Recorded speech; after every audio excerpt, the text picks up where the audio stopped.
Well, imagine a United States of America where you, the voter, got to pick your next president. Wouldn't that be a novel idea?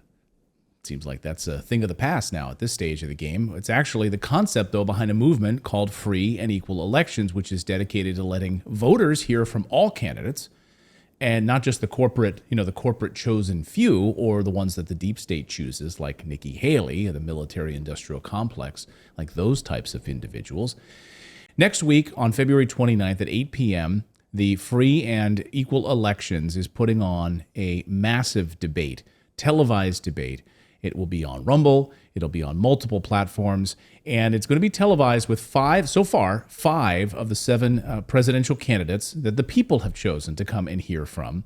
And to tell us more about this, and I think this is an amazing movement, instead of just the corporate-backed candidates that we get to see on CNN or something, but we're actually going to see real people that Americans voted for. This is exciting. Christina Tobin is from Free and Equal Elections, and this is her mission. So just exciting. First of all, can you talk a little bit about the event next week on the 29th? Hopefully, and we'll try to make sure that we promote it in our newsletter as well so people can watch it that night in the United States. But just tell us about the event first, and then we'll get into how all of this came together. Sure. Well, Clayton, thanks to you and Natalie and the Redacted team for everything you do to stand up and really give a voice to the people, independent media. And that's what we are at the debates. We're an independent debate. I've been in the electoral arena for 25 years. I stand as electoral reform expert since I was 17 years of age. I'm 42 now. And 15 years ago, in 2008, I served as the National Ballot Access Coordinator for independent Ralph Nader. And that sparked the creation of Free and Equal Elections. I've been hosting presidential debates for 15 years. This year, we have broken out to a presidential debate series. We plan to have up to maybe even 6 presidential debates this year. We had one several weeks ago at the Chelsea Television Studios, and we are now having a second debate, February 29th, at Chelsea Television Studios in New York. The people have voted in through 330,000 votes. The top 7 candidates, you can go to our website, freeandequal.org, and you can see that Robert F. Kennedy, Dr. Jill Stein, Dr. Cornel West, Claudia De La Cruz, Jasmine Sherman, Lars Mapstead, and Chase Oliver of various parties, Green Party, Libertarian, Independent, and so on, in the socialist world, have been invited to this debate. February 29th at Chelsea Television Studio. And yes, Rumble will be broadcasting it live. Pacifica, Epic Times, Zero Hedge has been reaching out, a lot of the New Yorker and more media. And we have 5 candidates confirmed, 5 of the 7. And Robert F. Kennedy Jr. and Dr. Cornel West have been invited by the people and voted in. So when you say invited by the people, I'm just curious how this unfolds. So I notice, some names that are missing from that list. I noticed like Ron DeSantis is not on that list. I noticed Nikki Haley's not on that list. I'm surprised by that. So I noticed Donald Trump's not on the list. How does this work? How do people get to vote to bring people in for these presidential debates? Or they have to be independent? They have to not be party affiliated? Can you walk through the mechanism of this? Any and everyone running for president had a chance to be voted in. There's over 1,500 people running for president. So our blockchain app, we allowed the people to vote whoever they wanted for the top 7 candidates. They were allowed 2 weeks, and over 330,000 people casted their vote via ranked choice voting through our blockchain voting app powered by Nexus.io. Colin Cantrell. His father, Jim Cantrell, co-founded SpaceX with Elon Musk, and we have a bigger vision building out to that blockchain app, which will transform our elections and bring about political transparency. So the people have voted in these top 7 candidates, and I welcome Robert F. Kennedy Jr. and Dr. Cornel West to be there. We are having a debate. We have 5 confirmed candidates, Dr. Jill Stein, and the others that I mentioned. You can go to freeandequal.org and see the 5 confirmed candidates, and hopefully we'll have 7 come February 29th when the debate takes place. Yeah, I would love to see. Yeah. Hey, Robert F. Kennedy, Cornel West, if you're watching right now, we know their teams watch the show. Please, yes, be a part of this debate. We would love to hear from you on that stage. It'd be amazing. So the blockchain piece of this, do you see this as the future? How, for our audience that may be sitting there saying, whoa, how does this even work? Is this, is the government involved in this blockchain process at all? Is this totally locked into that individual who makes that vote on that app? And we know they can only get to vote one time, and it's tied to that individual. How does this all work? Well, the first phase that we launched for this vote's a beta version. So people simply had to sign up their cell phone number, and we did an audit on it and allowed the people. We'll have a full response next week of detail on the audit. It's a learning thing for me. And we're going to go into the actual app development come the second, probably third presidential debate, where we will have to do, it looks like, ID verification. I lean on experts like Nexus.io to guide us. The app will allow the people to vote on February 29th, up to 7 or 5 confirmed candidates, hopefully 7, which candidate was their favorite.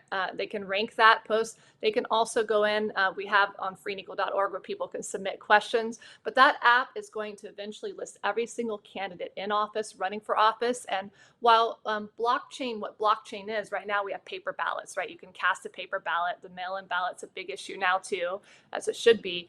You're not able to check and see that your vote has counted. Well, why can't we? Or maybe one day we'll have, where you can do a paper ballot cast, but you also get a number when you do it, so it can be plugged on a blockchain ledger, and you can see that your vote was actually counted. The transparency of elections is very easy to achieve. Unfortunately, we have Democrats and Republicans alike in office that allow these electoral flaws to happen, from gerrymandering to these restrictive ballot access barriers. It is unconstitutional that independents like Dr. Cornel West and Robert F. Kennedy Jr. have to collect over 938,000 ballot signatures just to get on the ballot in 50 states plus DC, while D's and R's are only 25 to 50,000. But the blockchain app, we have a way bigger vision. What's happening here is the spark of an independent movement. Clayton. I love it. And I love that you also mentioned you have to use ID verification. Like, wow, imagine that.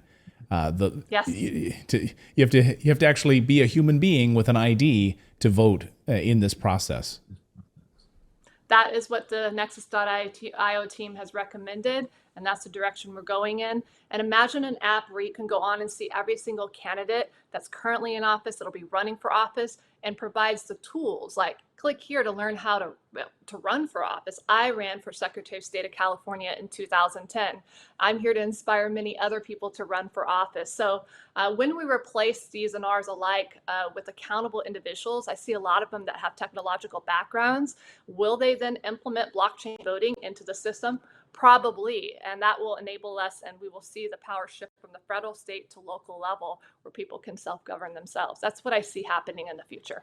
This is exciting. No, I'm really excited about this. I think this is the start of a movement. When you talk about the Presidential Election Commission, you talk about the Presidential Election Debate Commission, which really sets the stage for these presidential debates. I've always felt it was faulty over the years. I mean, you heard the back and forth from the campaigns and the candidates, and it seemed like an archaic system. When did you know that it was going to start to collapse? Because it seems like it has. I mean, when something starts from a lack of purity, and the League of Women Voters originally created the presidential debates in the early 70s, and then it was co-opted, taken over, stolen from them by the Commission on Presidential Debates, and it's controlled and funded by the military-industrial complex, pharmaceutical, and so on. So when something is created from a false platform, in fact, the League of Women Voters, if you go to Wikipedia, stated the Commission on Presidential Debates has perpetuated a fraud on the American voters. Has perpetuated a fraud on the American voters, and it has. It has created this grand illusion, this myth that there's only 2 parties, a uniparty, when in fact we have 1,500 people running for president of the United States for this cycle, which is really inspiring. So I foresee, as we build out this presidential debate series, we'll be breaking out Free and Equal Elections, also has been hosting 8 years in a row annually, the United We Stand Festival, bringing together artists, conscious thought leaders, organizations, and people running for office. And we're going to be breaking out into a United We Stand tour into 25, 26, and really focus on replacing majority of Congress and eventually all races with accountable individuals across the spectrum. It's a very big vision ahead.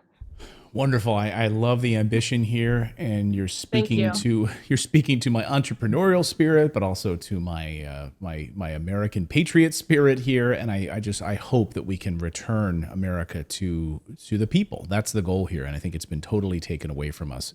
Now it's in the hand of the corporations, and it's in the hand of the deep state, the military-industrial complex. You're absolutely right about that. So Robert F. Kennedy Jr., Cornel West, I hope we get to see you on February 29th at 8 p.m. On the free and equal elections on this massive debate that you guys are putting on. So it is 8 p.m. It'll be streaming on Rumble. It'll be streaming on Zero Hedge and Epic Times. And that's amazing. Christina, any final words? Where can people go to learn more? Well, Clayton, they can go to freeandequal.org and donate because, like you, we don't sell out. It's the people that have funded this debates, and we're so grateful. Please go to freeandequal.org for more information, and you can also submit a question. We want to hear from you. We're going to hit the Julian Assange extraditing. Shame on the American government for even thinking that is okay. And we plan and hope to have also call out to Edward Snowden to submit a pre-recorded question about pardoning himself and Assange and many others, Leonard, Ross, whoever. We're going to hit the hard-hitting questions, and Tucker and others, we welcome those hard-hitting questions. So thank you so much, Clayton, for everything you do, and Natalie and the Redacted team. My pleasure. Thank you so much, Christina. So again, 8 p.m. on February 29th. Thank you so much. Thank you. I really hope you enjoyed watching this video. You know, YouTube thinks that you'll actually like this next video right here. It's personalized based on your own viewing habits. So if you watch the video, please leave a comment. Let us know what you think about it. And we will see you next time, everyone.